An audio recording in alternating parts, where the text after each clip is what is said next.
So this is day 2 of our Rapid Rehousing Workshop series for 2021. Thank you to those of you who were registered for our first date for this training and also for joining us today at our rescheduled date. I'm gonna be one of your facilitators today, and then I'm gonna let both of my colleagues introduce themselves, and I'm gonna ask you to do that in alphabetical order by first name. I guess that would be me. Hi, everybody. My name is Byla Lindner. I also work with Eli and Mark at home base. And yeah, just really happy to see you guys here today. Looking forward to having hopefully some good discussions about rapid rehousing and increasing housing stability. Good morning, everyone, or actually good afternoon. My name is Mark Mora. I'm also with Homebase, and I'm happy to support the training today and to learn from you all. Thanks, Byla. Thanks, Mark. So, as I mentioned, this is the second in a series of workshops that are focused on rapid rehousing and helping you all share ideas and develop understanding of rapid rehousing through a workshop type approach. So you might notice that we're asking you to do a lot more discussion, a lot more sharing of ideas than we might at some of our other trainings. That is really one of the main purposes of this series, is to let you all talk to each other, reflect on your practices and your challenges, and hear from other folks what they're doing in their programs. So we started off by talking about generally rapid rehousing in Santa Clara County. I'm going to do a quick debrief of day 1 for those of you who aren't able to join us. And then today, day 2, we're going to talk about increasing housing stability, and we're going to come at housing stability from a couple different angles. And day 3 is also this week. It's on Thursday, and it will be led by JobTrain, who will be talking about their employment programs and services, how you all can connect your clients with those programs, and also approaching work readiness case management from the sort of self-care, emotional intelligence angle. So we really encourage you all to join for that workshop. It should be very enlightening. Zoom tips for this workshop. So we do have closed captioning available, and if you'd like to follow along with closed captions, you should be able to see a live transcript button on your Zoom control bar. And if you click that, it should just pop up the live transcript at the bottom. As you have questions, it's always appropriate and encouraged that you reach out in the chat. You can put questions, comments, a hello, whatever you want to put in the chat at any time. And then during our pauses for discussion, we also encourage you to come off mic if you want to, if you have a mic that works, and participate in the discussion on mic with the human mouth. So, and just feel free to do that. If we end up having a bunch of crosstalk and people interrupting each other, we'll step in and moderate that. But we do definitely want to hear you during those discussion periods. And then if you have any challenges, just let us know. I know that for some of us, Zoom has become really familiar over the last year and a half. But if you are having any challenges, finding the chat box or the live transcripts, just let us know. So to make sure we all know where the chat box is and warm you up using it, and also so we can all hear who is in the room today, we're going to do introductions in the chat. So we're going to ask that everybody go find that chat box and just let us know your name, the organization you're with, and in one sentence, tell us about something that always makes you smile. It doesn't have to be a full sentence or a phrase. What's something that always makes you smile? So I'm going to model this in the chat. Oh, thanks, Juan. Excellent, an excellent model. So Juan says, my kids make me smile. Yeah, other people's kids always make me smile too. Still, the dogs, yeah, the doggos always. All right, thanks Home First, folks. I hope you all are following along in the chat, checking this out, because reading about this is making me smile. Food, absolutely. It seems like kids, dogs, and food are big themes here, which is understandable. Oh, dog snuggles. Warriors winning the championships. Excellent, Mark.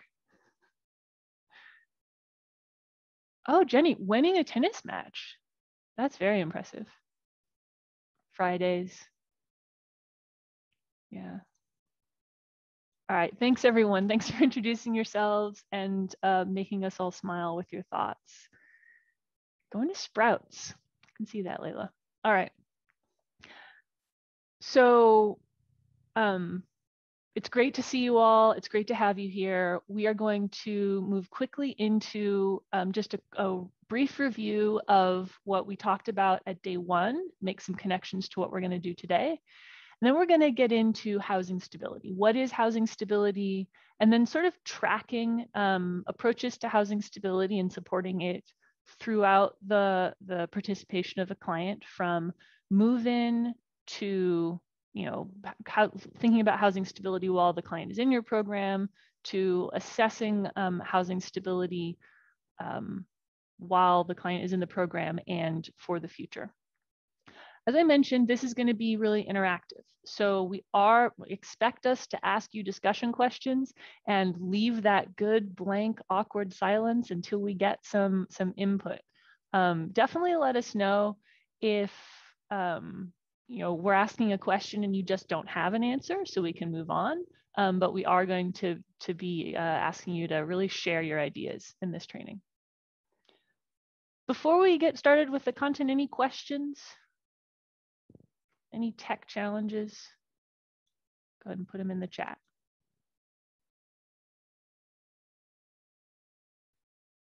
Okay. So our objectives for today, of course, we hope that you come away with a few promising or recommended practices to help support housing stability. We hope that you are able to brainstorm and share some of the strategies that you use and hear what your colleagues are doing in other programs. And this is a big one, and this is why we're going to be asking you to really have that discussion and that interaction, to have a chance to connect and share with other folks in your rapid rehousing provider community who are doing this work. All right, so a review of last time on rapid rehousing workshops. We started off with a discussion of what rapid rehousing is and what are the goals of rapid rehousing. We looked at some research and we looked at some data from our community, and we did some brainstorming with you all about what are the big picture and what are the client-focused goals of rapid rehousing. And a few of the key takeaways are we recognized that rapid rehousing is effective at housing people quickly and therefore ending people's experience of homelessness and reducing the length of time that people are unhoused. And it can also be very helpful once that person once an individual or a family is in that stable housing situation, to access resources and connect folks to those resources and services in the community that are going to help them pursue further stability. We also recognize that rapid rehousing really isn't a tool to eliminate poverty, to ensure that people will not be at all rent burdened moving forward. And it doesn't necessarily eliminate housing mobility and some of those other markers of housing instability. Those are definitely goals for us as people and as a community, but they are not things that we can rely on rapid rehousing to do. Those are things we need to have other strategies for. We also brainstormed with you what are some of the goals of rapid rehousing for you all. So this is a Jamboard of sticky notes that you all put up there in a group discussion. And we saw some themes, right? We saw that there's a connection between long-term housing stability, permanent housing, and self-sufficiency, economic stability, addressing some of those barriers to stability. We also saw that a big goal of rapid rehousing is just getting people into housing to begin with and doing it as quickly as possible, decreasing the time people are experiencing homelessness. And then there are some other goals like having more homes available and providing other supports that are definitely goals of our community, but may fall outside of what rapid rehousing can do. So we really zeroed in on connecting folks to supports to stabilize long-term, but also focusing on ending this experience of this episode of homelessness by getting folks in housing as quickly as possible. We also last time talked about housing stability planning. So when you are planning for housing stability, what does that look like? What are some tools? What is the process? We did some problem solving around that. Which leads us to today. And I want to start by getting back to that question, what is housing stability? We did talk about this a lot on day one in terms of, housing stability as a goal, planning for housing stability. But at a basic level, what is housing stability?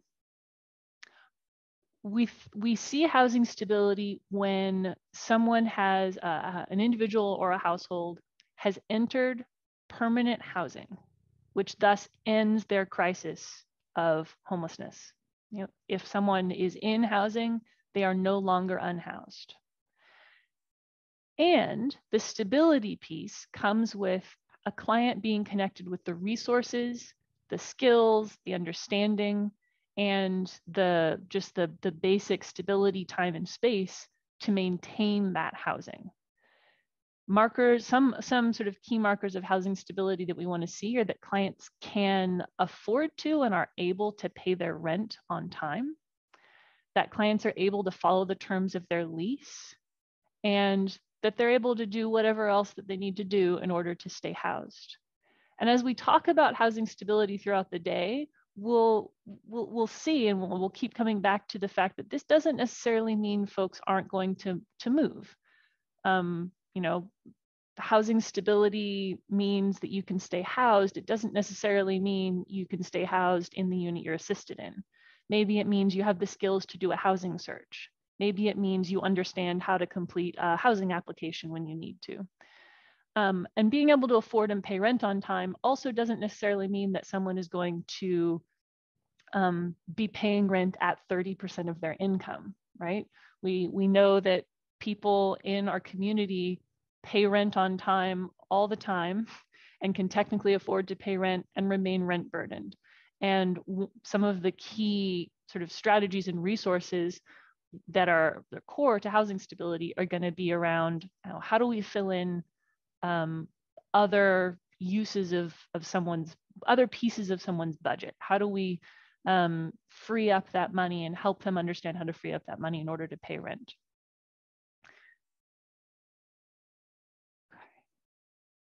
So housing stability. We're going to follow this idea through a few stages of a client's experience in a program. First, housing stability strategies at move-in. This begins with supporting the moving process. And that moving process, moving into a new unit, as we all know, can be a really delicate, frightening, intimidating, unsettling, at the very least, time for a client. And some of the sort of ways that we've heard that clients feel supported and that providers offer support are things like walking through what it's going to be like to meet a landlord, if that hasn't already happened, or meeting neighbors, discussing what a client is looking for in their relationships with their neighbors, what they feel comfortable with, and how they're going to do that engagement. Going on a tour of the neighborhood with the client so that they know where they can get groceries, where they can get household supplies, where there are parks or other amenities that they're interested in, how they're going to get to appointments they may need to get to, and what else is available in the neighborhood. Helping the client make sure that they feel comfortable in the new unit, in the new apartment, in the new neighborhood, that they are thinking about what is going to make them feel comfortable, that they're thinking ahead about, what are their concerns, what are their fears, and taking proactive steps to prepare for those. And that's where preparing for bumps in the road comes in. We recognize that move in, that first housing experience with a program can be, again, really destabilizing in its own right, and can be unsettling and intimidating and sometimes frightening. So addressing that ahead of time, flagging for a client, like, what are the things that you are afraid of? What do you think is going to be most challenging for you? What are some things that have been difficult for you in the past, living in an apartment or in a unit or in shared housing? And what pieces of community that you have now do you want to try to preserve? Where do you want to try to find community in this new place? And then ensure that there's a plan of what the client is going to do if a crisis happens. If there are things that the client knows to be challenges, if there are things that the client anticipates as potential crises, be that a health crisis or income loss or whatever that crisis may be, having a plan in place for what the client is going to do. What's the first call going to be?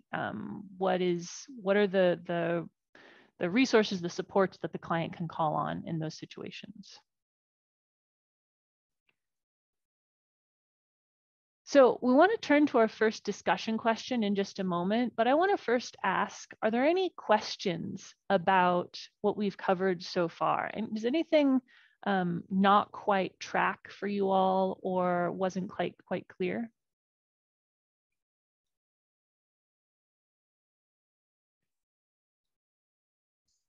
I had a question.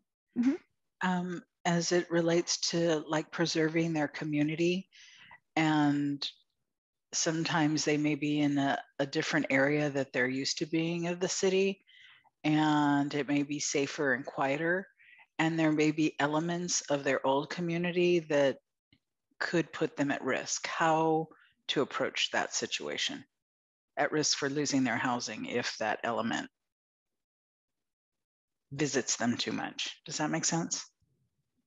I think it does, yeah. And I think what I'm hearing, I think what I'm hearing is that, people are like, a lot of our clients and a lot of the folks we work with have developed support networks and community among, people who are unhoused, communities that are living outside or in shelters, and moving into a unit can be, like, we hear that it can be isolating. You can feel like you're alone. It can feel too quiet, and you're physically distant from where you were living, like in a different neighborhood. And that can cause challenges, that situation, being disconnected, can cause challenges for folks. And also, if there's a lot of visitors coming over, a lot of people staying overnight, that can cause potential conflict with neighbors. It can cause concern from landlords, and that kind of situation can also cause its own challenges. Is that sort of what you're getting at, Lorena? Yes, exactly. The both sides, the loneliness for them, but also managing, new neighbors and new landlord who may not be used to that rhythm of your lifestyle. Yeah, definitely. We have some things that we've heard about that sort of situation that I can share, but I actually think that might be a good place to start for our discussion question. So Mark, why don't we throw up our Jamboard?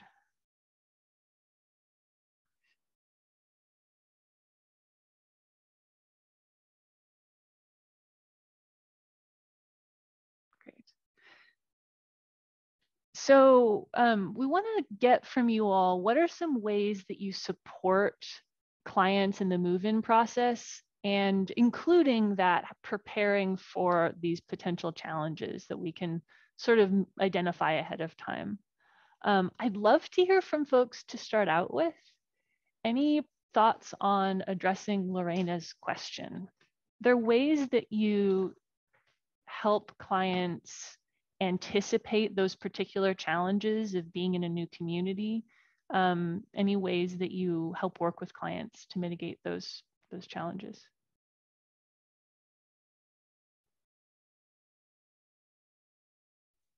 You could go ahead and put them in the chat or come off mute and say them out loud, and Mark will be adding them to our Jamboard. He'll just be taking notes of the discussion as we go.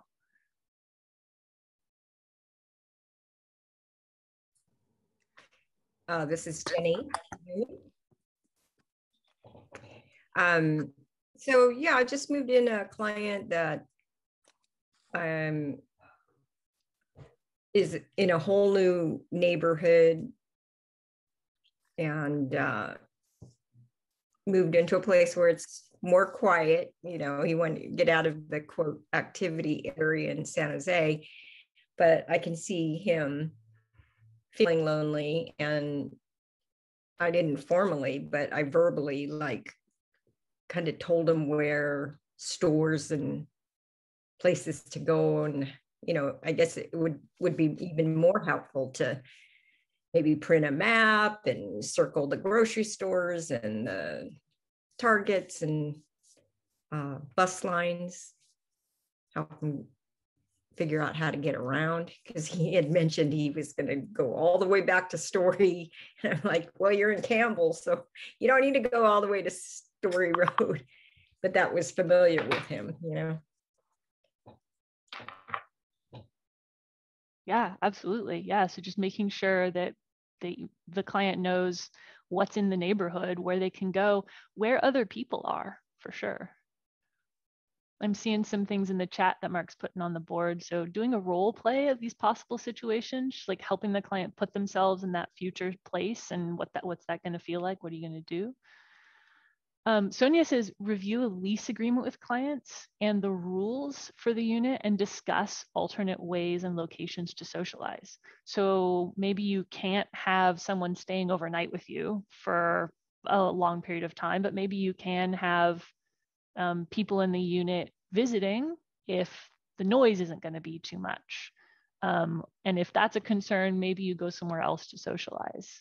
So think these as options. Yeah.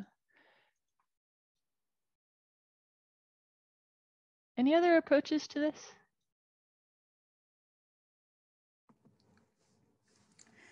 This is Jen with abode in San Mateo County, but we house a lot of out of county, so I get a lot of experiences with this with families, especially right now during the pandemic, and then with things changing as the pandemic's ending. And for us, we do like small weekly goals, and then we'll do resource folders. And also, like, with all that said, having like a specific like game plan, or like a thing on their that they can put on the refrigerator of like a support group or support people that they know of, because just because they're moving to a specific area or city that they don't know, they can still connect with the other people as well.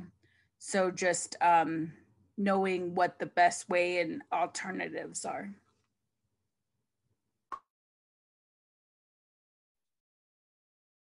Yeah, thank you for that.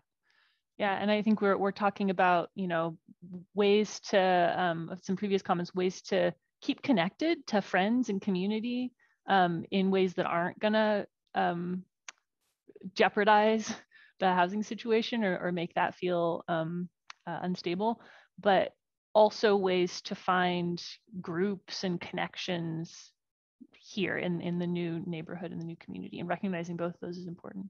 Some other things that we've heard of, just for that specific question, Lorena, are that peer connections and peer mentorship ahead of the move and during the move can be really, really helpful. So if there's a way that your agency or some way that the community can help provide those connections to clients or individuals who have already gone through that transition, who can talk to a client or group of clients that are about to do that transition about like, this is what I was feeling, and that's totally legit. And these are some of the challenges I experienced and how I worked around them and things like that. That can be a really powerful tool.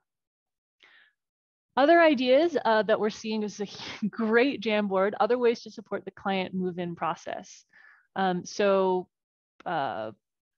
We see walking through how to pay the rent, how to get a money order, keeping receipts, saving money, getting all of those like things in those ideas and skills in place ahead of time, connecting with a resident advocate if there is one, a tour of the apartments and amenities, identify activities and workshops in the area.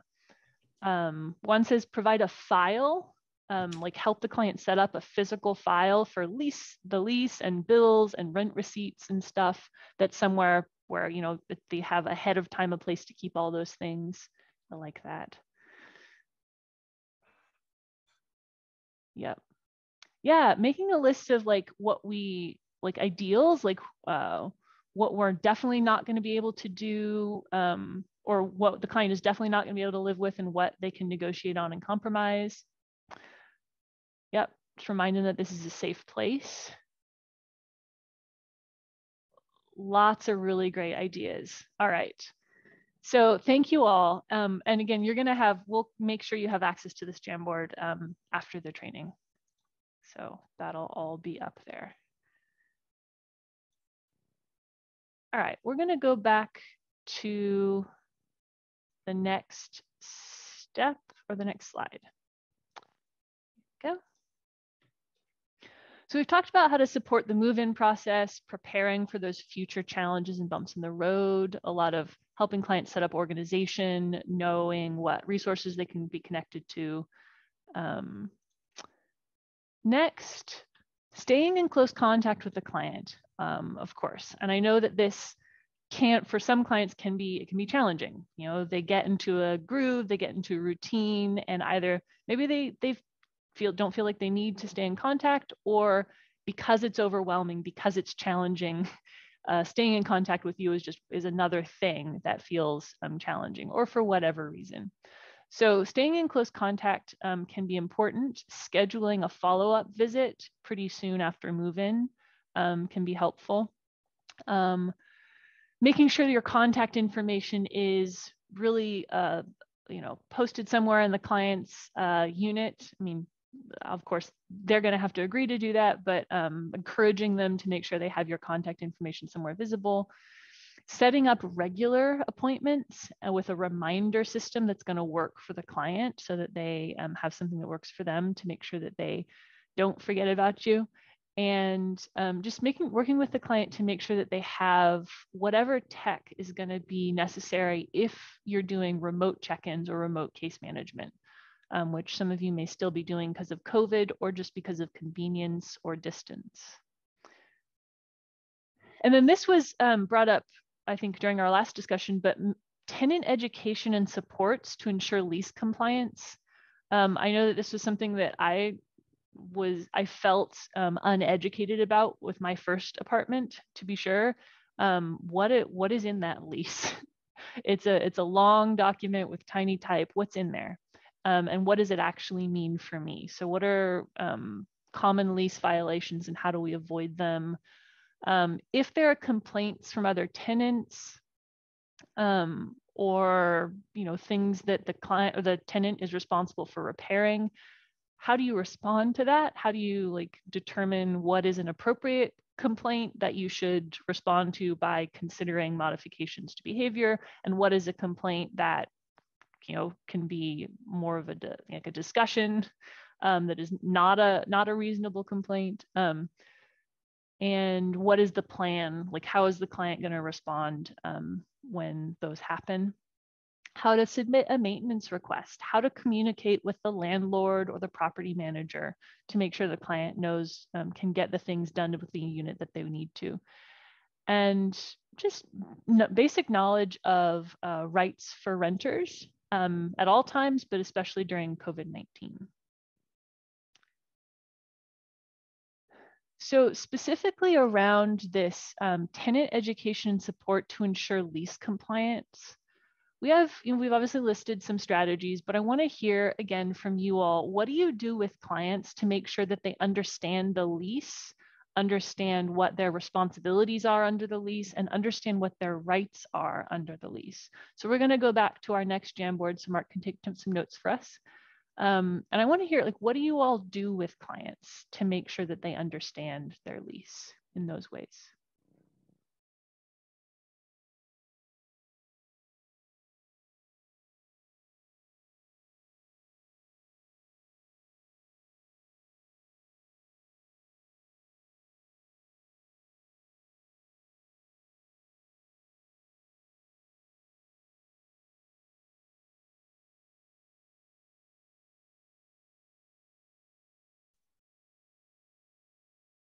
Any thoughts?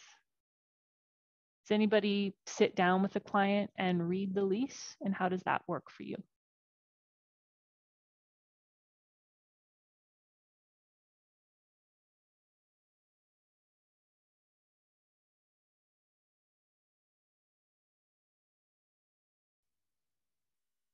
Hello, this is Jose jumping in here.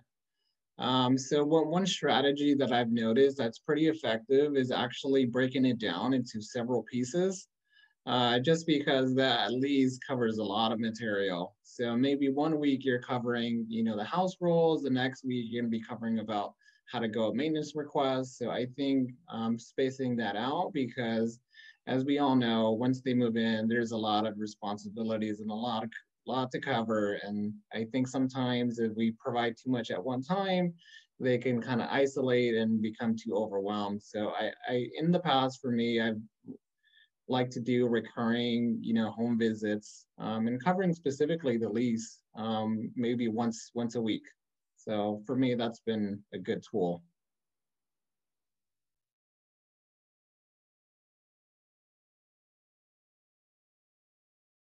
Yeah, thanks for sharing that, Jose. That does sound super useful. And I'm seeing getting a copy of the lease before lease signing, making a copy of the lease and rental agreement, highlighting pertinent sections, maybe goes along with Jose's recommendation of just breaking it down, highlighting key parts. Go over lease violations specifically, so making sure the client is really clear on these are the things that if you do this, this is going to be an issue with the lease.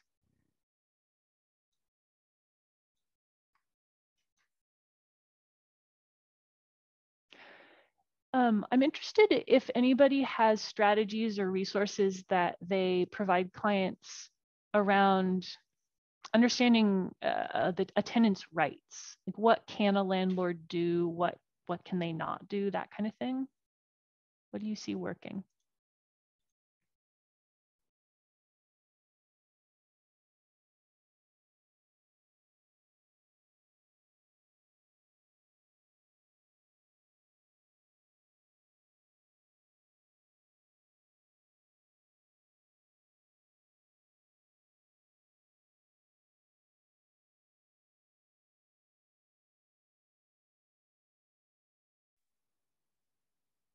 Jose here again. So I'd like to share, this is a little bit more tricky in my experience, just because I'm not a housing expert and I don't know all the most current types of guidelines in the community, especially, county-based, city-based, and, even statewide. But I've learned that the best way is to really link individuals to all these other community agencies and nonprofits who really target that specific service. So as a caseworker, my first goal is, okay, I'm not an expert on these things. Like, it might be a learning process for me too, but we're gonna do this together. We're gonna call, certain things come up, and we're gonna do it, kind of in partnership, where I'm not going to do all the work and connect with them on your behalf, and I'm not going to expect you to do it on your own either. So that's what's helped for me, just because tenant education is key for the housing retention. But like I mentioned, I'm not a housing expert in any way, so I definitely leveraging some of those services that are free in the community and very extensive.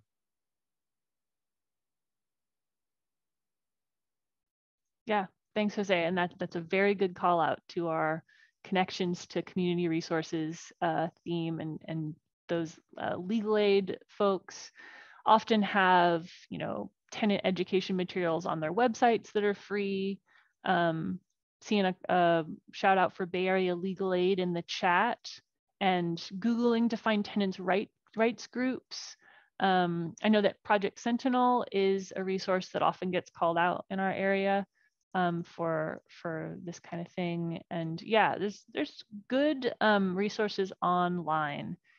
If anybody ever has questions about, reliable places to find those resources, what are trustworthy or what are maybe a little bit more questionable, that's something you could always reach out and ask us to help you out with. All right. Well, thanks everyone. We're going to go back to our slides. Yep, Silicon Valley Law Foundation, absolutely key partner in this area for sure.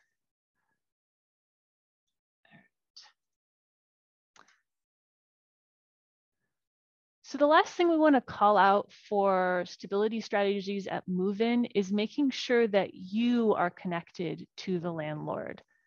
You meaning you as the case manager or as the housing specialist or whoever is the appropriate contact to provide the landlord who is going to be responsive to landlord concerns and let them know that they can reach out, right? You are, the landlord is not your client, but if the landlord knows that they can reach out to you and let you know when they have concerns, you can then help mitigate those and with the client, and that can be very helpful to protecting the client's tenancy if you're able to identify those questions and start problem solving them before they become a crisis with the client.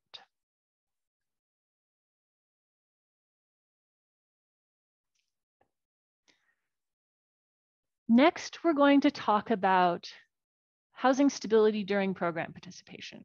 So you have, to the best of your ability, you and the client have set the client up for stability success by they understand the lease, they've been able to ask questions, you've anticipated potential stumbling blocks, all of these great things you've been talking about. So what is next? And this is another huge part of your work that we know you do every day, is trying to build that support network for a client. And we know that one of the things that makes a huge difference between our neighbors who are rent burdened and remain housed and our neighbors who lose housing is support networks. It is social support networks, it's financial support networks, and it's access and connections to resources. So building those things around, helping your client figure out, how to pull those things around them is a huge, huge task that you all do. So looking first at social supports and community-based social supports. These are sort of the more personalized, socially based connections that can really make a huge difference between someone feeling connected and supported or someone feeling isolated. And these may be some of the resources that will count the most in the long term, as they're the ones that help folks build those stabilizing relationships that they can hopefully rely on once the program support goes away. And these can look, these can be a bunch of different things. I think it's, as a person myself, I feel most supported when I have connections to a few different social support groups, but it's gonna look different for every client. It might be a faith community, it might be identity-based communities such as LGBTQ+ groups, ethnic-based, community-based organizations, and social groups. We have programs for households with aging adults at a lot of the senior centers and community centers, as well as programs for households with children and youth that can be very focused and targeted. And things like nutrition education and counseling, food supports, and support groups for different life experiences like single parenting or grief or recovery. Those kinds of support groups can be really, really helpful and grounding and stabilizing for folks. Are there other community-based social supports that you all see as really helpful that aren't listed here? I'd love to hear, like how do you find that your clients are building those connections in the community? How do folks find friends? How do folks find those social groups? We can pull up the Jamboard for this too, so Mark can take some notes.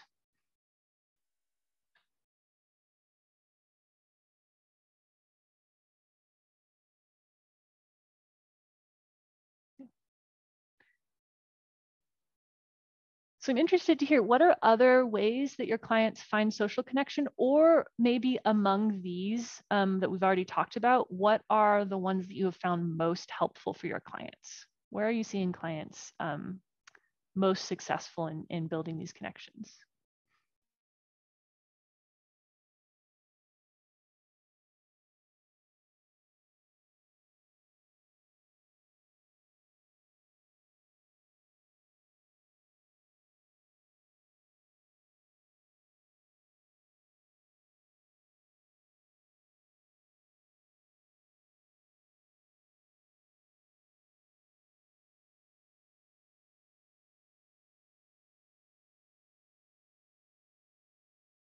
Maybe we'll start with a quick check-in question. Can I get everyone to type in the chat? Oh, I'm seeing, thank you, Jenny, community gardens. But can I get everyone to type in, oh, you're coming through, all right. LGBTQ communities for people who identify as part of those communities. Yeah, and Estella or anyone else, I'd be interested to hear where do your clients find that LGBTQ community? Are there particular programs or groups or resources that work? See programs through mental health for folks who are needing sort of those mental health supports, groups.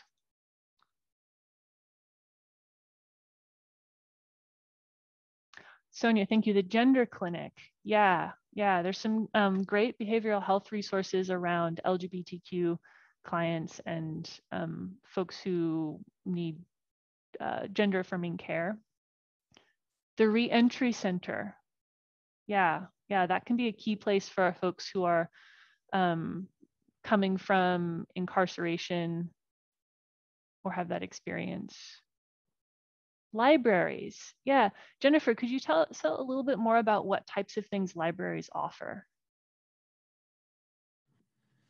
Yes, so some of my families, they participate in the the Zoom participation, or they'll have like group activities for the kids, book stories time, Zumba classes and stuff, all online, depending on the library. So some of my families have found that pretty helpful, especially when moving to a new county. They're able to connect with other people online and still feel safe. Yeah, that's great. Like trust the libraries to do online Zumba classes, to do something that fantastic. That's great. Yeah, so I'm seeing gyms, exercise, hiking and biking meetups for sure. Oh yes, Lorena, thank you. Recovery Cafe. I hear folks in our lived experience groups talk very warmly about the Recovery Cafe and the stuff that they do. Music groups, DIY and crafting with the city and the libraries. YouTube art museums. Excellent.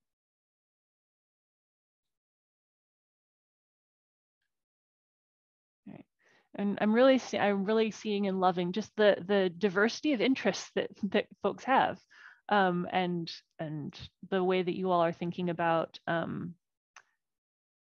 connecting to a bunch of different opportunities.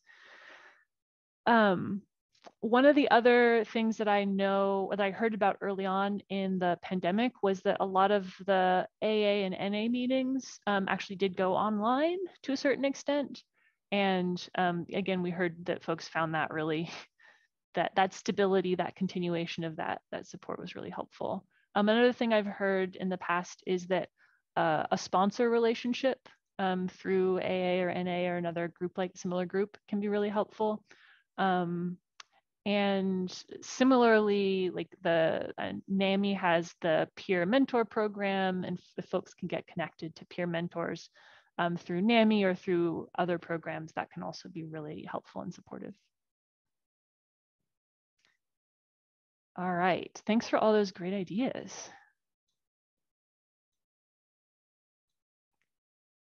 DV support groups, Delma, yeah, excellent, excellent. It's not something we want to miss calling out for sure. All right. It's also obviously really important to help clients access and figure out financial resources and assistance with increasing income, which, as we, is represented on this slide, is again a very broad concept. And it can include employment and workforce development. Definitely job train, as we'll hear about on our next workshop, is a really great resource for that. And employment is a goal for a lot of rapid rehousing clients. But this also includes things like benefits enrollments. It can include food assistance programs, making sure that a client is connected to now and or knows how to get connected in the future if they need it, to food assistance and to accessing food, so that if a client is in a situation where they can buy food or pay their rent and they can't do both, how do we fill in that food gap so that they can pay their rent, right? That's one of our core, the minimum of housing stability, being able to pay rent. Can't do that if you can't also feed yourself or your family. Things like, transit subsidies, the Uplift program, and other ways of accessing transportation. During the pandemic, COVID-19 assistance programs, making sure that when new assistance, new resources, new funding comes out from the federal government, from the state during COVID or at any other time, that your agency and you know how to get that information, have those connections to, whether that's OSH and the COC providing updates, or reaching out to home base when you hear about something to get more information about new assistance programs. Connection to education resources that are free or low cost, credit restoration, all of these ways that are sort of in the universe of financial assistance and help increasing income. And then I want to do a couple more slides, and I want to come back to these financial resources. I want to make sure we have enough time for this conversation, because I know that income is a huge goal and a huge challenge. So I want to have a fuller conversation about this. But Mark, I actually think I'm going to go through the next couple of slides and then come back to this, because I want to make sure we have time. Okay. So another huge piece of this. So we've talked about social connections, we've talked a little bit about income, and we will come back to that pretty large conversation. But I also want to talk about links to advocacy supports and legal assistance, because this is a sort of area that is really important, and also really not in the wheelhouse and the competency of you all as housing providers, which it shouldn't necessarily be, right? You're not legal aid providers for a reason. You do other good work. So it's important to know places like Bay Area Legal Aid, places like the Law Foundation, Project Sentinel, if there are, clinics at local law schools, or maybe law firms that offer pro bono services, things like that. I know that right now we've heard that Bay Area Legal Aid, the Law Foundation, even Project Sentinel are really overloaded, and are having a huge problem just dealing with the volume of requests. And that might be a challenging thing right now for getting clients connected to that support they need. And ideas we've heard around that are, well, are there, like, what about the university clinics in the area, or the law school clinics? As an agency, something that I've heard folks being interested in is reaching out, doing sort of lawyer engagement in a way you might do landlord engagement, because there are sometimes firms that are looking for pro bono opportunities and just don't know how to find them, or programs that connect private attorneys to pro bono opportunities. So those are some things to look into. Going that route, often you need to sort of really be there to support the lawyer as well, who may not know how best to work with your clients, but they are resources that are sometimes out there. So anyway, housing law attorneys can help prevent eviction, but there's also a broader advocacy, right? Tenants union organizations or tenant advocacy organizations can be really valuable resources for any tenant, including your clients. Anti-housing discrimination advocacy, or criminal record expungement programs, figuring out how that works in the community and where those supports come from. Immigration attorneys can obviously are essential in this work. And one of the, again, because it's a challenge accessing legal resources right now, sometimes casting a broader net and looking at not just at local organizations, but sort of national immigration support and immigration assistance networks is one option, way to look.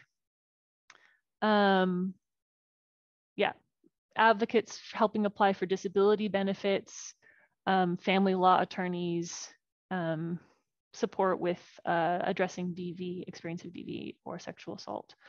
All of these things, we just wanted to remind you that they are important, and there are resources out there. And if you're struggling to find resources for a particular issue, again, you can email us. We don't always have something in our pocket, but we often can do a little research. Reaching out to each other through the Service Providers Network email is often a really good way to find additional resources about stuff like this. And then just a general tips for linking clients to supports. And I saw a lot of these coming up. So having a list of resources internally for you all. I saw the idea of having a checklist that for your staff that you're going through at 1 week, a month, 3 months regularly, to just make sure you're checking in about all the things that you need to check in about with clients. Assessing eligibility and barriers to enrollment at intake or at the beginning, barriers to enrollment and access to other resources, right? Figuring out what can a client access that they might be helpful. But a big one, sort of our top tip for this slide is if you can go with your client, if they're open to that and interested in that, and if you're able to go with your client to first meetings or appointments, not just providing the website or providing the link, the connection, the referral, but if it's appropriate and if they're interested, going with the client to making sure that they do that. It helps you build a relationship with the client. You might learn some more about the resource, and it might, if the client is interested in that, it might make them feel a little more secure. All right. So this is, we sort of covered all of the pieces of managing housing stability during program enrollment, but I want to go back to the financial resources piece.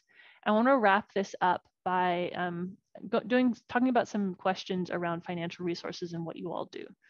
So let's pull up the notes, Mark. And I want to as quickly as possible, identify what are y'all's major challenges with financial resources, very broadly. Employment, benefits, housing resources, transit, credit restoration, all of the financial resources. What are the major challenges?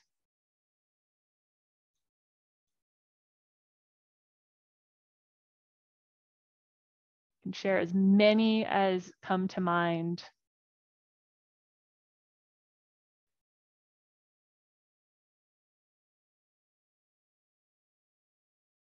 Budgeting, yeah, prioritizing expenses.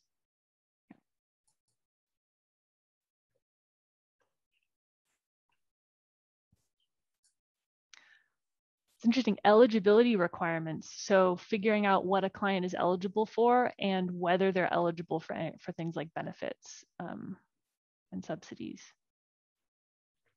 Yeah, our undocumented individuals and families.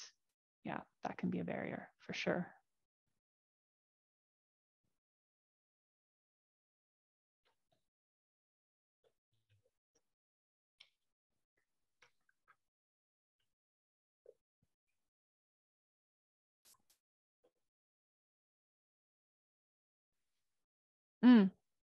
Losing benefits, yeah, losing documentation and having to reorder or re-request. I hear that, Jessica. Yeah, some clients don't like the feeling of asking for that kind of help, for sure. Verifying in identification, yep, so documentation challenges. Not being able to get documents on time from clients. Yeah. Not having access to technology, not knowing how to use it. So those fundamental like barriers to even getting to resources.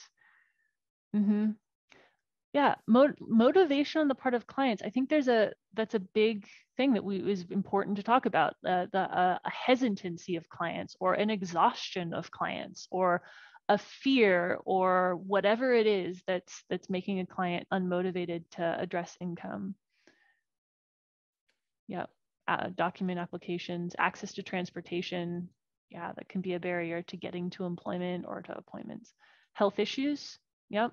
Absolutely. Physical health issues, behavioral health issues, for sure. All right. So moving, long phone wait times. Absolutely. Yes. Especially now. I've heard that a lot with not being able to go into places to benefits offices in person. It's been challenging to get responses online and over the phone. All right. So we've talked about challenges, and I do want to spend a little time talking about what are your solutions? What are the things that you're doing? So what are the strategies that you're implementing, or what are the ways that you have seen individual clients successfully increase income?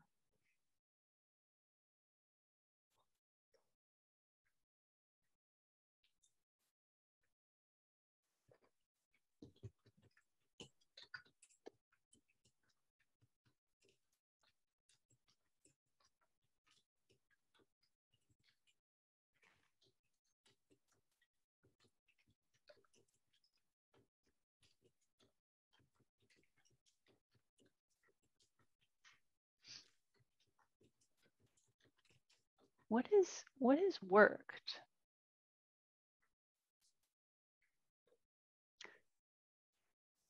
Yep. Yeah, and we hear about this quite a bit. A client becoming the in-home support services worker for a family member or a household member. And it sounds like in this case, once they were sort of certified to be an in-home support services worker, that they're now doing that for their mother and another client. DoorDash, yep, those gig economy opportunities.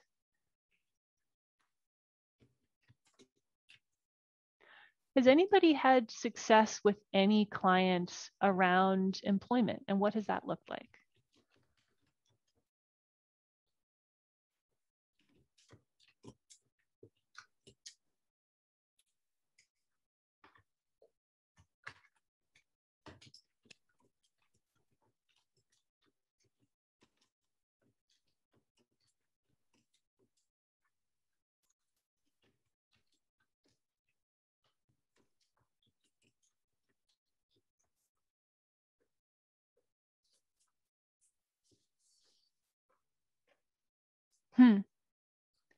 Yeah, so Jenny says there are, quote, day worker apps that help connect folks to jobs that are available. Labor Finder maybe is the name of one app. Amazon as an employer, and then employment through Nova. Jennifer, if you don't mind, if you're up for it, could you tell a little bit about what Nova is? Hi, sorry. So Nova is a job center. It's very similar. It can be similar to Job Train. It's in Santa Clara County as well. It's in Sunnyvale actually, as well as San Mateo County. And they help with job development as well as workshops, job training, resume help, which is a huge one.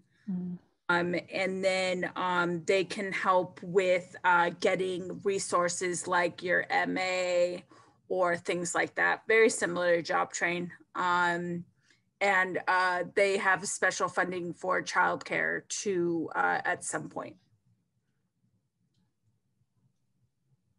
Awesome. Yeah, thank you, Jennifer. Yeah, I'm seeing temp agencies as an approach. Just walking through each step to applying for a job. All of the tricks. Where are the job boards? How do you turn on notifications to see when appropriate jobs come up? Creating plans. Yeah, and I think this can really be parallel to the housing planning, stability planning process. Having an employment plan can be very similar to that. And the level of support can also be similar for a lot of clients. Yeah.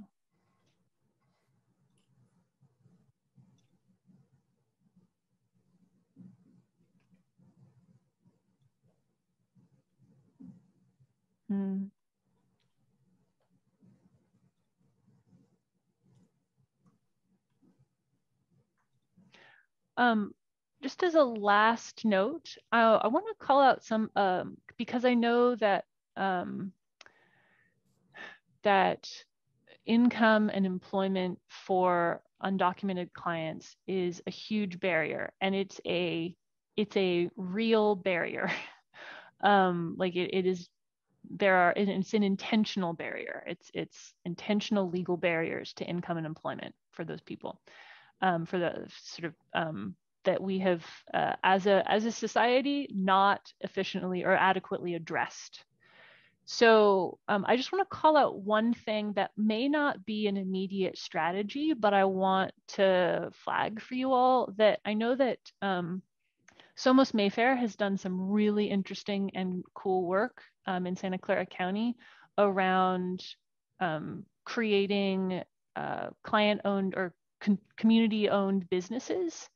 And there are certain sort of legal structures for setting up businesses that allow for people who are undocumented to actually own a business enterprise.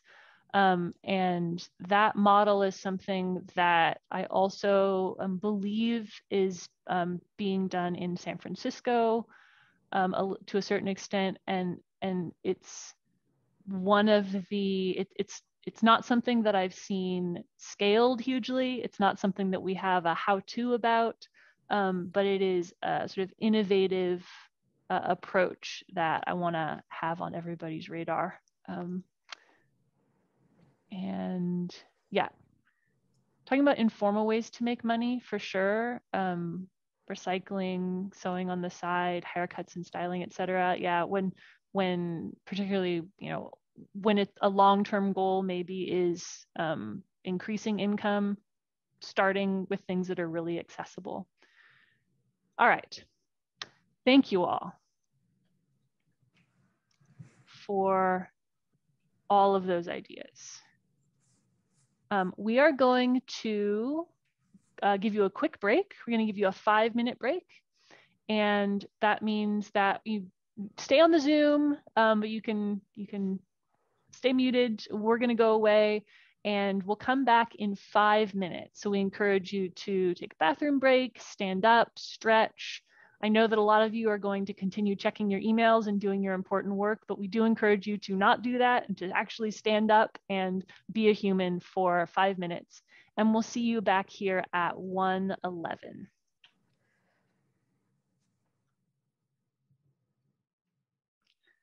All right, everyone. I hope that you took a break.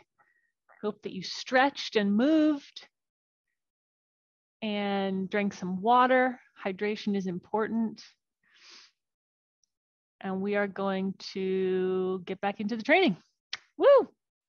We're looking over the chat from that last half of the training, and you all are champion idea generators and sharers and peer supporters and participators, and we really appreciate it. So I'm going to pass to Byla for the next and final section of this training. Again, shockingly, about housing stability. Byla? I know you guys really didn't see that one coming. So hopefully you had a good break. And as Eli said, we're going to continue talking about housing stability. Right now, we're going to focus on assessing ongoing housing stability. So at this point, your client is housed, you've done all the hard work of locating housing with them or for them, or they've located housing, doing the landlord engagement, getting people in the physical place, but the work is not done yet, right? Because it's all about trying to make sure that the client has all of the wraparound supports that they need so that when program participation ends, they can continue to remain housed. So again, throughout your client's program participation, you're going to want to do sort of like an ongoing assessment of, how they're doing, essentially keeping your eyes peeled for signs of stability, right? So what's going well for them? How are they doing? How are they making progress? Basically all of the sort of signs that we look for to know that people are doing okay in their housing, and then also signs of housing instability. So moving on to the next slide, we're just going to sort of run through some of the indications of stability that we've heard that, people like to, bear in mind as they're assessing their clients. So some really obvious ones, obviously, if your client is not in violation of the lease, that's a good thing. They're doing, well with regard to complying with the lease. They don't have to worry about the landlord coming after them saying that they're breaching the lease. They do not owe back rent or other fees. So they're, not in arrears. They are not behind on paying fees or paying for utilities or things of that nature. They can pay their rent going forward. So they have increased their income so that they can take on the full amount of the rent, or they have a long-term subsidy that's going to help them going forward. No material changes have occurred that would jeopardize their housing. No or few significant complaints from the client, landlord, or neighbors about the client's tenancy in the unit. You notice that your clients are able to resolve challenges without program assistance. So they're sort of taking on conflicts, taking on issues in their with income or other potential housing challenges and resolving them without needing your assistance or needing additional programmatic support in any way. They're accessing community resources. So calling back to the section that we just covered, they're really making use of referrals that you're providing them with, or going out and finding their own resources, and they're making those really critical connections. And also, they believe that their housing crisis has ended. And this is probably the most important indication of stability, is that the client is showing that they feel confident that they are able to take on, whatever comes their way, whatever may be a force that could destabilize their housing, that they are prepared to move forward and to handle it, even if that means coming back and asking for more assistance, just that they feel confident that they can do it. So really quickly, I just wanted to get a sense from you guys if you have particular indications of stability that you look for when you're trying to assess how your clients are doing. So how do you know when your clients are stably housed and you can kind of walk back some of that assistance, maybe step down the subsidy a little bit more steeply? So I'd love to hear from you all, either by coming off mute or in the chat.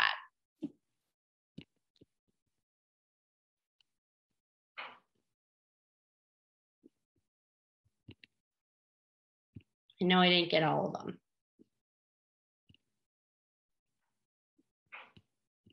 Okay, so yeah, they might feel a little bit of pride in taking care of their unit, right? They're feeling like I'm gonna stay here. I'm taking care of it. This is my home. It's a level of ownership, perhaps.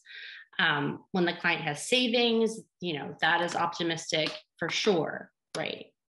Yeah, when you know that that client has a safety net.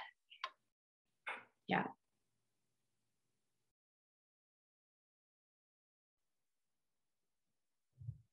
Oh, realistic and achievable short and long-term plans. Yeah. I don't know, Juan, do you feel comfortable saying a little bit more about that? If you want to come off mute. Sure. Camera's off. Just that when clients are setting goals, whether they be for program, whether it's in budgeting, paying the rent, their goals tend to change from when they're homeless to just moving into housing to going through the rapid rehousing program. So once they get to a point where they not only have short and long-term goals, but they've set up some action plans with those, they seem realistic, they're client driven, then that's an indication that they're going to be a lot more stable and able to handle life as it happens, because there's going to be more challenges, going to be more things. Their ability to work through that will be based on, their ability to make some of those plans and be ready for them. Yeah, thank you.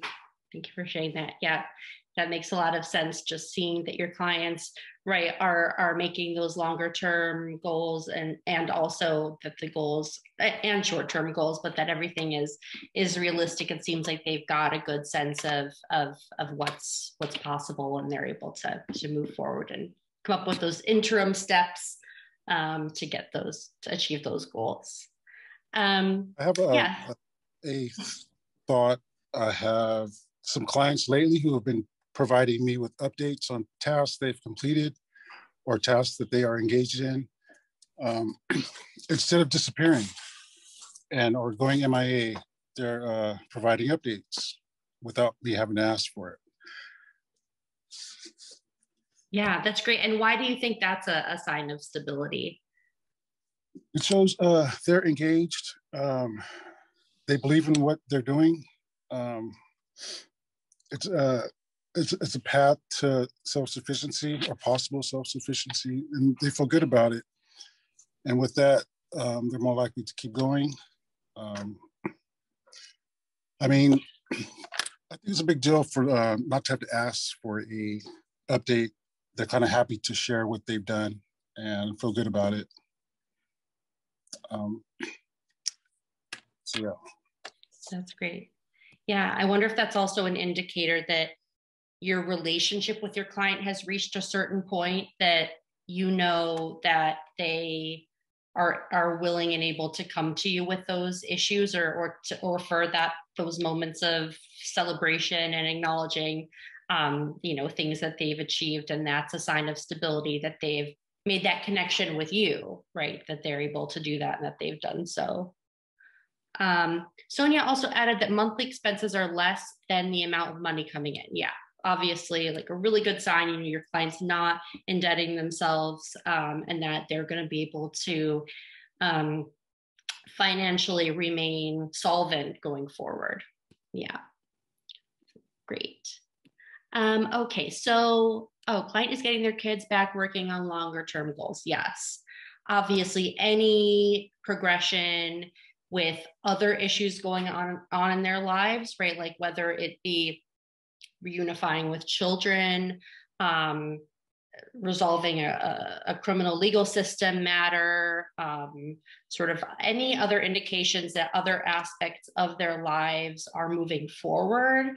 That's always a positive sign. Obviously, getting children back, amazing, huge accomplishment, and really shows a lot of progress for folks who've unfortunately have been separated from their children.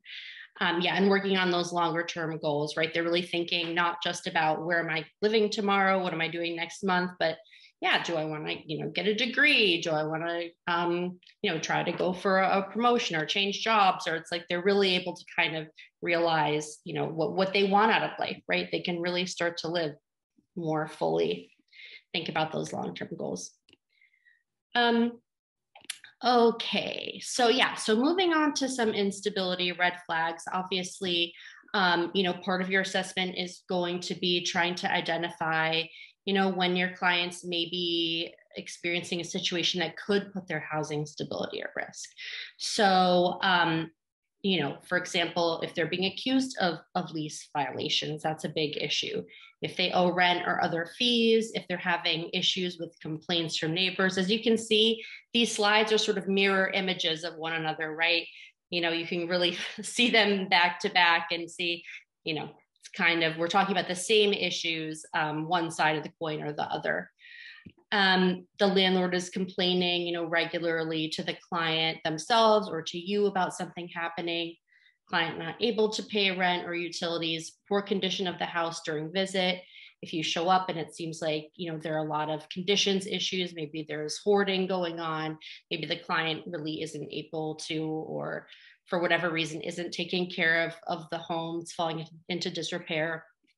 Or if the landlord is not addressing the conditions, that's also something that can cause housing instability, outside of whether or not it's the client's fault or not. When landlords don't take care of apartments, that's also a huge cause of its instability as well. A client facing a new challenge that could result in loss of housing, not connecting to community resources, or when the client themselves are coming to you saying, I really don't think that I'm going to be able to handle this lease after the end of my subsidy. Like, I really just don't know what I'm going to do, right? So they're saying that this is just, I don't know what I'm going to do, basically. And they feel they can't, they need additional assistance. Do you all have other red flags that you can think about that raise for you the question of, does this client need more assistance? Concerns about instability that may give you pause, may lead you to think about, additional supports that could be put into place. Mental health challenges. Bennifer, are you talking about new mental health challenges or existing mental health challenges? So what happens is many of the clients that are referred to rapid rehousing, many of them are in the permanent supportive housing category. So obviously when they come into rapid rehousing with those high scores, they do have a lot of mental health challenges. Sometimes they are visible, sometimes they are not. And so once they get housed, sometimes because they are away from the community or that they were in when they were homeless for a long, long time, and when they go in housing, and there are certain mental challenges that you can see that come up, they are unable to settle in. There are some things that I cannot speak out here, but you can see that there are visible mental challenges. We house them, we help them. We try to connect them with mental health services, but if they don't want to, or if there are barriers, or they don't. But we know that that's going to be a challenge going forward for housing stability. Got it. So some of those mental health challenges that perhaps you weren't aware of that are sort of coming to light now that the person is finally housed, and kind of, you know, you're getting to know them better and so on and so forth, and maybe they're opening up a little bit more about some of the challenges they're facing. Yeah, that, you know, definitely can see how that you know, could cause some concern about, you know, whether or not you know, this is you know, they're going to be able to remain stably housed.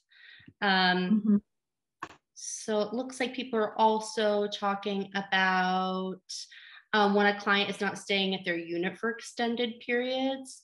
Yeah, so looks like, Juan, I don't want to call on you again since you've already spoken up, but that sounds like, yeah, that could possibly be a red flag. Maybe something you want to talk to your client about. Could be something totally innocuous, but it could also maybe mean that they've been hospitalized or they've been incarcerated or something else is up. Yeah, if you see that the client not only is just kind of ducking you, but you know, I've had instances where I found them back at their encampment, and I'm like, wait a minute, what's kind of going on here? Visiting is one thing, but you know, they were trying to avoid a situation that they weren't sure how to resolve. So it at least as far as red flags, it could be nothing, but at least it's enough to kind of ask some more questions and see if you can get to the bottom of what's going on, if at all. I had one client who kept ducking me and was never home. Come to find out, it's because he lost his key, and he had lost it 2 times before, but he was so embarrassed to ask me for it again that he just didn't want to go home. And when I finally found him at one of his, you know, regular hangouts, he was very embarrassed about it, but I told him, no, you can always, you know, come back to me, kind of thing. You know, so something as simple as that, you know, you just never know. Yeah. I think that like you said, it could be any number of things. That's really one of those red flags where, yeah, it just warrants a little bit of talking to and exploring. Yeah, because it could be something as simple as they lost their key and they're, you know, feeling uncomfortable asking for a new one, or afraid, or feeling embarrassed, or it could be maybe they're missing their community, feeling, you know, uncomfortable in their new place, or whatever the situation is. Thank you for bringing that up. Client is avoiding contact. Yeah, it sounds like that could be a big one, right? Maybe there's something going on and they're concerned about, you know, it coming to light. They quit their job before securing another job, or say they have a job that won't provide supporting documents. Yeah. So these are all red flags to be aware of. Thank you all very much for sharing them. Is there anyone else who wants to come off mute or share anything else?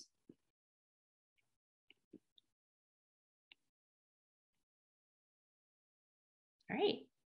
So we are going to now head over back to Jamboard, but this time you guys are going to be putting the sticky notes up. So we're going to do a little bit of like a brainstorming exercise where you will tell us and each other how you would work with your client to address some of the red flags that we've pulled out to put on the Jamboard. So I think Mark is going to put a link to the Jamboard in the chat. And then if you can just go ahead and click on the link and open up the Jamboard. And I will wait a moment or so just to make sure that people are able to get in there. And I want to direct you to slide number 7, and maybe if Mark, you can share your, slide 7, to share your screen and show folks how they can get to slide 7 there. Yeah. So there are those arrows at the top, and you can just slide on down to slide 7. And it looks like we have 12 people so far in here.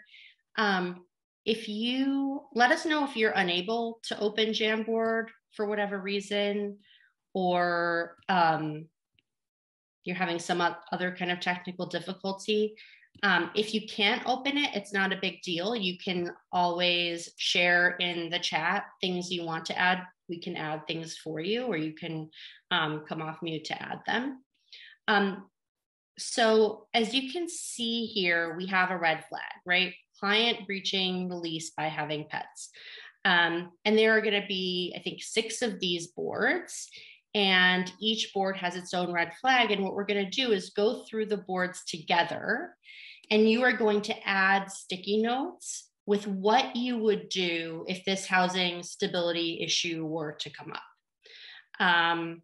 So, you know, for example, we could say here, client breaching the lease by having pets. You know, you could try to, you know, review the lease with the client and point out the provision that says, you know, you're unfortunately not allowed to have pets in this unit. That's just one example I can think of. But we'd love for you to go ahead and fill in some sticky notes. Again, if you can't get to the Jamboard, go ahead and put what you would add in the chat, and or just come off mute and let us know. So one person said, see if pet can be registered as an ESA. Is whoever added that comfortable telling us a little bit more about that?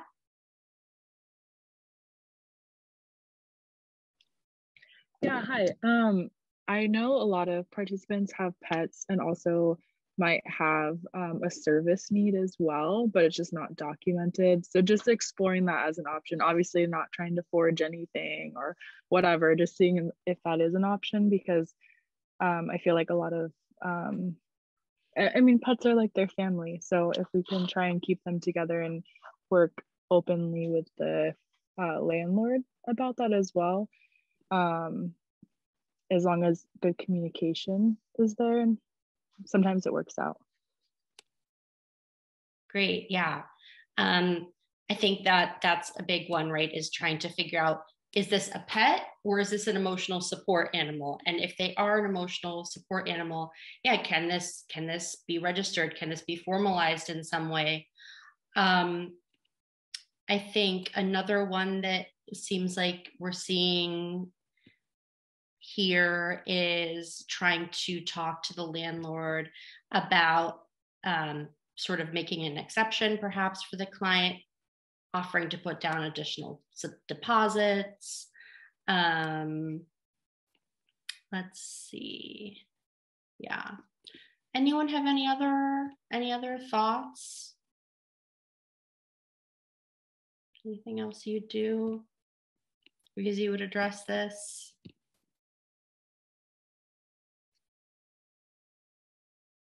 Possibly seeing if you need to relocate the client to a unit that is pet friendly, you know, worst case scenario, possibly might be another idea. Yeah.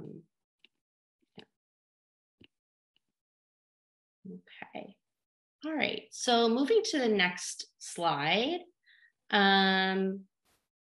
So one possible red flag is that we've heard a lot is that you know, that there might be an issue if your client is developing a hoarding problem in their unit. So feel free to take a moment to put in here, yeah, some of your strategies around what would you do in this situation if you had a client who appeared to be developing a hoarding problem in their unit. How would you address that to try to keep the client stable in the unit, or just housing, or just stabilized in housing in general?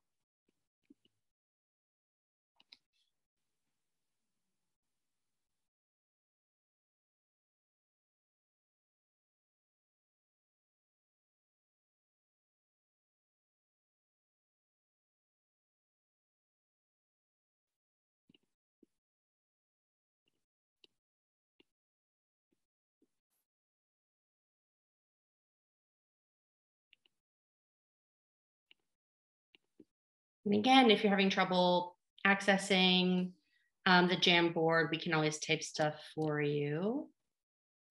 Okay, refer to mental health services to get the root challenge if they are willing. Yeah, for sure. Use motivational interviewing skills to find out if they think it's a problem and how they might feel comfortable in taking small steps to resolve this issue. Yeah.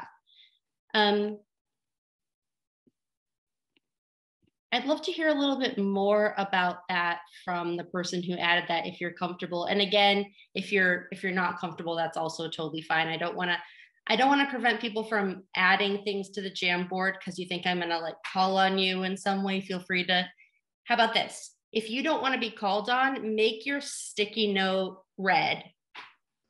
Otherwise, I might call on you. No promises. This is Meg. I did the motivational interview because I just had motivational interviewing right before this as a training. So I've been a little trained out right now, so apologize. Yeah, I was learning how to like not force them, not to say, well, this is a mess, you should be doing something about it, as opposed to what are your goals around keeping yourself stably housed? What do you think would help you keep stably housed? Maybe get them in a, do you feel safe in your unit if there's a fire or, earthquake or something? Kind of use those kind of questions as opposed to, this is a mess. Like I was just in what looked like a hoarding situation. And I was using questions like, I'm concerned about your safety in a fire or an earthquake. What do you think we can do? I'm worried about you getting kicked out from your landlord because this is a violation of your lease. What do you think we could do? Like, try to motivate them to find solutions, I guess. Yeah, for sure. Right. Because I think it's possible there's a lot of shame around the hoarding. And so, yeah, I think motivational interviewing, I think, is a really nice kind of gentle approach that, yeah, is very client focused. And yeah, we've heard that motivational interviewing can be really helpful, especially, with clients who are feeling like they, don't want to deal with, addressing whatever mental health concerns might be underlying the hoarding. There's, obviously stigma attached to seeking behavioral health services in some cases. So thank you for sharing that experience. Working on small goals, keeping the storage unit or getting one if they're wanting to have a lot of stuff. So yeah, that sounds like, yeah, a good solution. Just maybe moving some of the belongings outside of the unit if they're comfortable with that. Small weekly donations, also no new items without getting rid of one item. Yeah, making a list of essentials versus non-essentials, reminding the client of the condition of the unit, how the condition of the unit can impact their chance that they'll get a security deposit back. Yeah, for sure. I'm seeing a lot of setting small goals. Is anyone who said that comfortable talking a little bit about why that's a good strategy?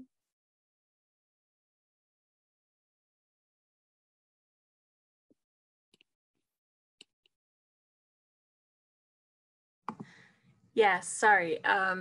Yeah, so setting small goals, like especially if I'm having like weekly meetings with them and they're not used to the living in their place and they're used to where they were, whether it be a shelter or a campment or even living in their truck where they have to have a lot of space or have to have a lot of stuff in a small space. And now they have this huge space to work with.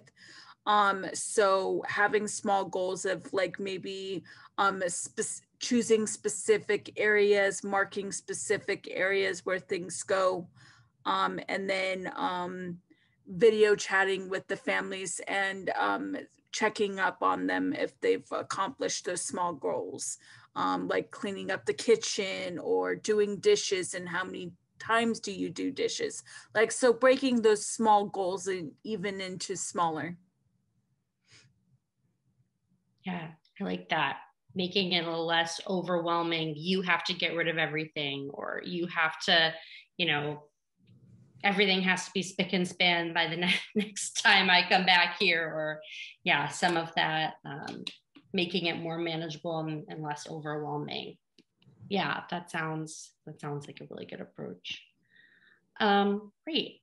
Well, we are going to move on to our next challenge now, which is your client feels unsafe in their unit after a domestic violence incident.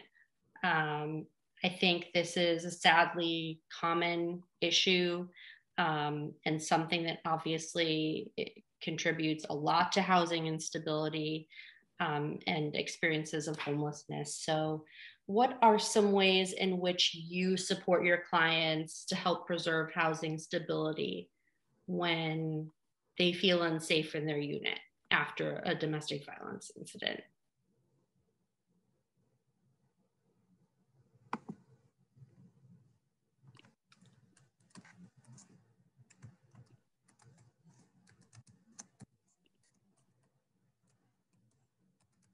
And again, feel free to code your sticky note red if you don't want to be called on.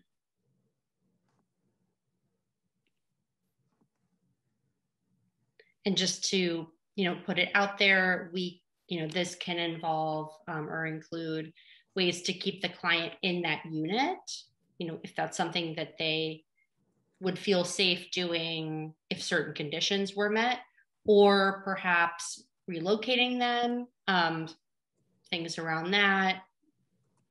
So yeah, feel free to come off mute, tell us what your thoughts are, put things directly in there.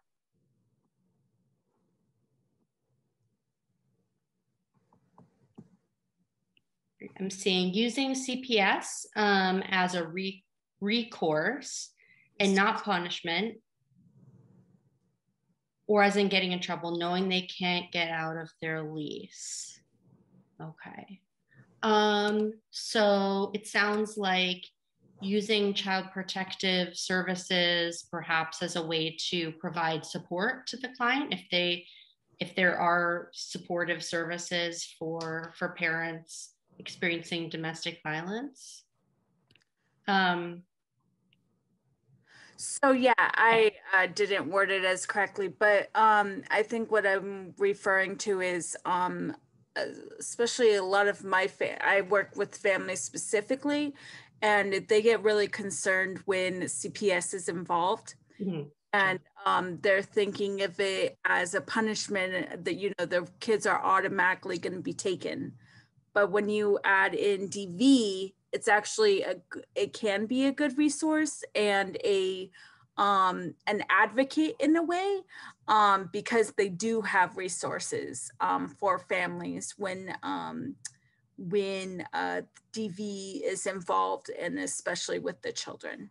And then families not knowing that they can be out of their lease because of DV. Oh, okay, got it. Right. So yeah. I see what you're saying. So so there are additional services people can access when they experience domestic violence. There's resources. Agreed. Yes. And letting them know they can get out of their lease. Yes, correct. Got it. Okay, yeah. Right. Yeah. So letting them know you have the option, right? You can get out of your lease. You're not stuck here. And along those lines, yeah, potentially requesting a unit or program transfer internally and externally. Yes, definitely. Emergency transfer policy in the quality assurance standards. If you, hopefully you know where those are, maybe Eli can pop a link to those in the chat. Helping them apply for a restraining order. Yes, if that's something that they want, if that's something that they feel will make them safe. Follow protections in the lease. Yes, exactly. Violence Against Women Act protections for survivors of domestic violence in the lease. That's why we have landlords sign those lease addendums, right? So that they're on notice that there are certain protections for survivors of domestic violence, for sure. Checking to see if they feel like they're still in danger, right? Very staying client-centered. What does your client want? How are they feeling? Referring them to a domestic violence shelter or alternative location until they feel safe. Yeah, great. So yeah, Eli just popped in the chat a link to the quality assurance standards. That's where the emergency transfer plan is. That talks about emergency transfers for people in COC funded programs. Okay, so moving on to the next slide. Landlord receiving noise complaints from neighbors. How do you guys handle that situation? What do you do when that comes up?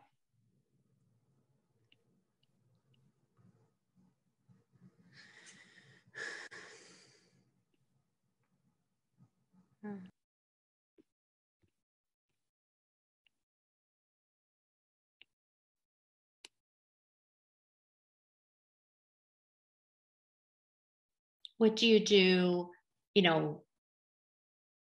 with regard to your communications with the landlord? Or are there any other people who you communicate with? Yeah, okay, so talk with both the landlord and the client to get both sides of the story. Yeah.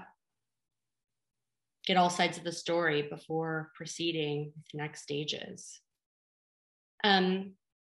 Are either one of you guys comfortable with talking about, see, one of you has read it out, your sticky. Okay, yeah, so is anyone comfortable? I see, just because two of you said that, I'm curious. It seems like that's a pretty important thing to do, right? Getting both sides of the story. Are either one of you comfortable expanding upon that a little bit, like how you would do that and why? This is Sonia. Our group posted one of those comments. And, great. We're with Home First, and it's just because you're hearing from another party. If you haven't heard directly from the client, you kind of want to verify the facts as much as possible before, coming across as accusing your client of anything. And it'll help with also problem solving the more details you have and understand the situation so that you can help the client make the best decision possible. Yeah, for sure, right. And obviously you don't want to alienate your client by automatically assuming, that the landlord is right, or that, what they're saying is reasonable or right. You want to make sure that you're still telling your client and letting them know, you're on their side, and that you're there to try to help them remain stably housed. I'm also seeing reviewing the lease agreement and the definition of client enjoyment, right? Maybe they didn't take a good look at that part of the lease, or maybe it's just helpful to kind of remind folks, maybe there are certain hours that they're supposed to be quiet, or maybe there are certain rules about, I don't know, how quiet your music has to be, or whatever. Just kind of, sitting down and making sure that they're aware of that and showing them, it is in the lease. And also remembering, that can have consequences for their housing stability, unfortunately. So, all right, so we have two more challenges. Okay, the next one on the next slide is, so your client relapses after a year of sobriety. And I think, this can be particularly challenging, and feel free to go ahead and start writing things in here. Particularly challenging for folks who have worked really hard to, become sober, and, they have a year of sobriety under their belt, and maybe they obtained their housing during the time when they were sober, and then they relapse in housing, and kind of how that is uniquely demoralizing to people and can cause housing instability issues. So I'm curious to hear from you. How would you support this client in this situation?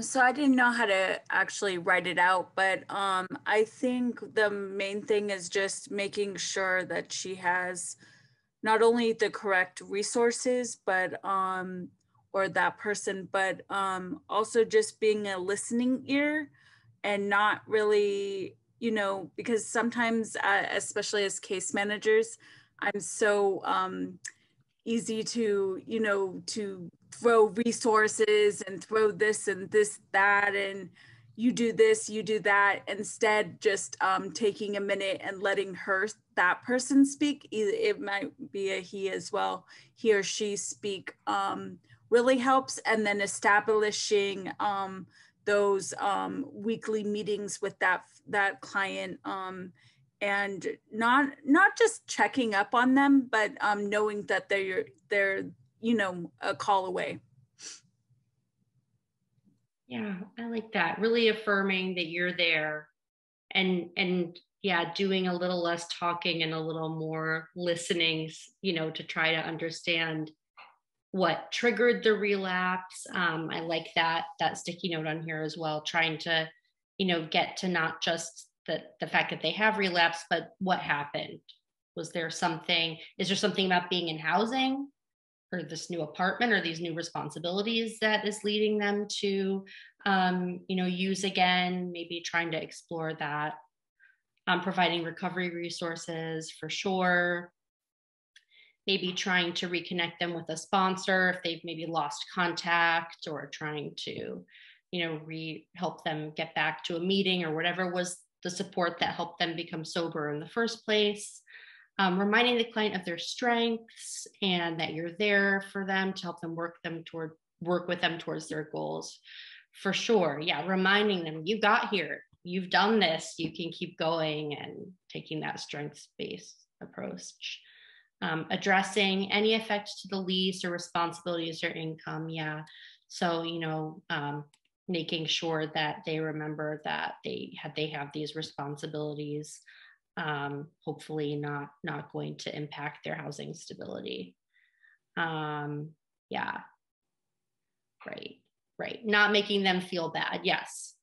Relapse is a part of recovery. We hear that over and over again. This is part of the road your clients are traveling, and it's not a judgment or a failure on their part, but you're here to support them. Okay, last slide. Okay, your client is laid off from their job. So I think this is another thing that we've heard can come up a lot. And obviously, loss of income can have huge ramifications for housing stability. How would you help your client in this situation? How would you support them? What would you do? What conversations would you have? What's worked in the past for you with clients when this has happened?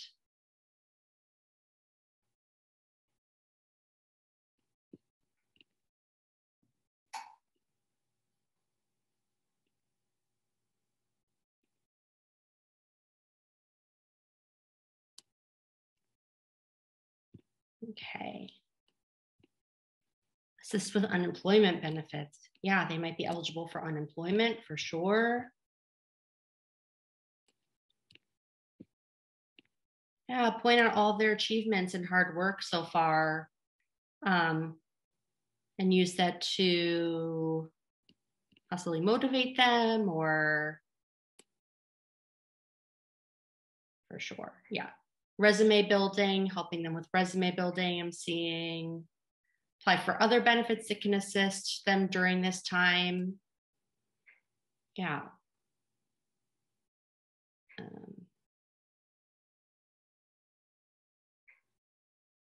Is the person who talked about pointing out their achievements and hard work interested in expanding upon that at all? Like why would that be important during this time? Sorry, I'm on my phone, so it wouldn't let me finish typing. It just posted it. Oh, sure. No, yeah.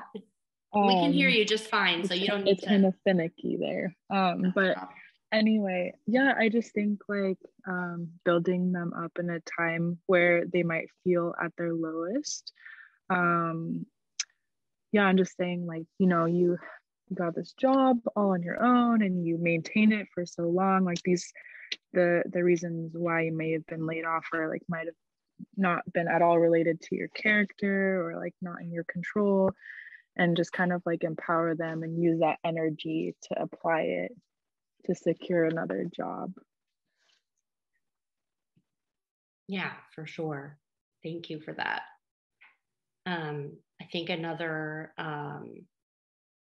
sort of related sticky note that I'm seeing on here is and empathizing with them, trying to find out what happened at the last job and use it as a learning tool for the next job. Empowering and encouraging them for sure. Yeah, I think, and yeah, reminding them you got a job and you can use, you know, if you were laid off, you can, maybe there's still references that you can rely upon from the last job. Where are the people who were also laid off finding work? Maybe you can connect to those people to see if you can hitch onto them in some way if they like you. Different strategies. Anyone want to share anything else?